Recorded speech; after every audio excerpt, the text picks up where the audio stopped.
Келді көктемің, гүлдер бүршігін жарып. Келді көктемім, жаңа бір үміт алып. Қуанып жасымызда кәрімізде, саламыз шаттық әнге бәрімізде. Көктем ару келді, наурыз. Ағайын, құтты болсын наурыз. Жадырасын жанымыз, жанымыз. Наурыз, құтты болсын ағайын. Алғысыңды алайын, алайын. Жаңарып көне, түрленді күліп дала. Көңілді жүрміз, гүлденді әсем қала. Қуанып жасымызда кәрімізде, саламыз шаттық әнге бәрімізде. Көктем ару келді, наурыз.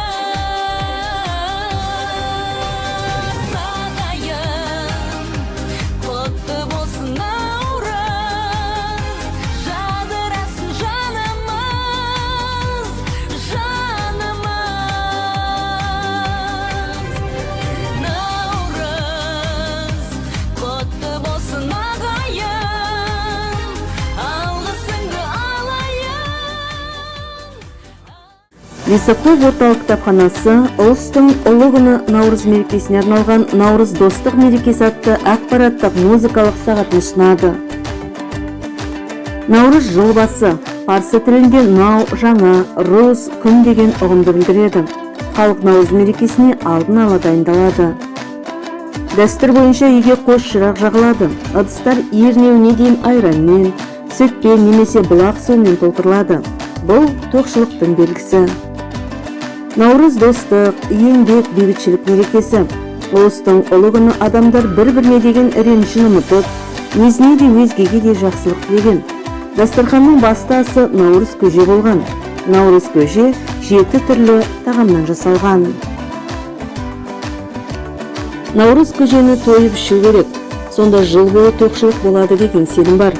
Дастархан басында жастар үлкендердің батасын алған. Бата үлкендердің өзінен жасы кішілерге берілетін ықыласты тілегі. Ақсақалдар ұлыс оң болсын, ақ мол болсын, қайда барса жол болсын деп бата береді. Наурыз көже көпшілікке арналған мерекелік тағам. Оны әрі 7 түрлі дәмнен, сүт, ет, су, тұз, тары, құрт, жеміс тағы да сол сияқты тағам түрлерінен жасап, оған қазы, шұжық сияқты сыйлы мүшелер қосып, мерекемен құттықтауға келгендерге ықыласпен ұсынады. Қазақстанда ресми түрде наурыз 1988 жылдан бері тойланып келеді. Бұл мерекені шығыс елдері Өзбекстан, Қырғызстан, Ауғанстан, Тәжікстан, Пәкістан ерте кезден тойлайды. Бұл мереке табиғат пен адамның үндестігін көрсетеді. Наурыз күн мен түннің теңелген күні. Көктемгі күн тоғысы наурыз айының 21-нен 22-сіне ауысқан күн болады. Осы уақыттан бастап күн ұзарып, түн қысқарады. Дәстүрлі қазақ қоғамында ұлыс күні жыл басы саналған. Қазақтың мифологиялық түсінігі бойынша 21 наурыз күні даланы қыдыр аралайды. Қыдыр ата бүкіл халықтың қамқоры, оларға жақсылық жасаушы, ырыс, құт, несібе әкелуші, бақыт береке өмір сыйлаушы қасиет иесі, кемеңгер, әуре, көріпкел қарт. Ол ұлыстың ұлы күнінде әр елге келіп, әр шаңыраққа соғып, бата береді. Үйдің іші сыртын қора қопсыны тазартып, ағаш егіп өсімдікке су құяды. Мұсылман қауымы мұндай үйге қыдырата түнеп, немесе бата беріп кетеді деп түсінген. Қыдыр қонған, қыдыр дарыған деген сөздер осыдан шықса керек. Наурыз көктем мерекесі жыл басы. Ұлыстың ұлы күні күнмен күн теңеліп, жер көкке жан бітіп тоң жібитін сәт.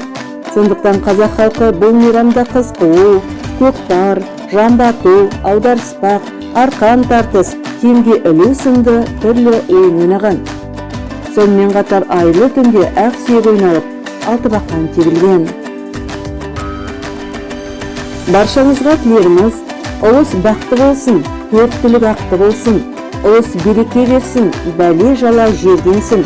Ұлы халқым тоқ болсын, көлектері көк болсын, қайғы уайым жоқ болсын, қуаныштарың көп болсын. Ұлыстың ұлы күні құтты болсын.